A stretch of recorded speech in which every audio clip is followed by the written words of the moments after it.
Yeah, Chris, it's so sad because so many of those drownings are preventable, and they start with wearing a life jacket or at the very least having a flotation device with you. You know, we're here seeing a lot of folks put in their kayaks, their stand-up paddle boards. We're seeing a lot of kids in life jackets, which is great. By the way, in Sacramento County here, wearing a life jacket on the river is required for kids 12 and younger.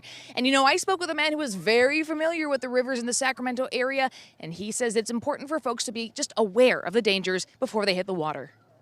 What's up, everybody? It's Merman Mike. If anyone knows the rivers around Sacramento, it's Mike Pelly. We are on the American River. He's a YouTuber who goes by the name Merman Mike, who dives for valuables lost in local rivers and then works to return them to people. He also picks up trash he finds. Another danger you have to be aware of is just how cold the water is around here. I met up with Pelly along the American River near the Rainbow Bridge, a popular spot for cliff jumpers. It's an extremely dangerous spot, and I find all sorts of things down there, like Apple Watches, necklaces, rings, phones, tons of stuff. So a lot of people are losing their things as well. He does not want people losing their things or their lives, and he knows what is lurking just beneath the surface. And this particular one, there is a shopping cart, there's some rocks, there's some pretty dangerous things. Things people can hit their heads on or get their feet stuck in and drown. Even for people on boats or just swimming, he says rocks can take you by surprise. A lot of these rocks, it's like an iceberg. Although you see a little point that's coming out,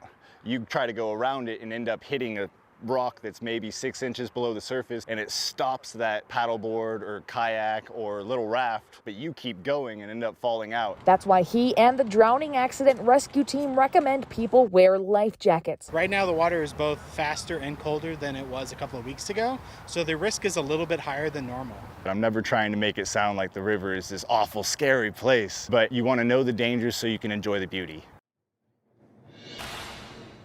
You know, it's important to note the drowning accident rescue team says even though every drowning is, of course, tragic, the number of drownings happening right now is still lower than about 5 or 6 years ago. But for context, the Folsom Lake State Recreation Area typically sees 2 to 3 drownings per year. And so far this year, they've already seen 4. And as we know, the swimming season is far from over, Chris. Indeed, our thoughts are with all those families tonight. Becca, we thank you.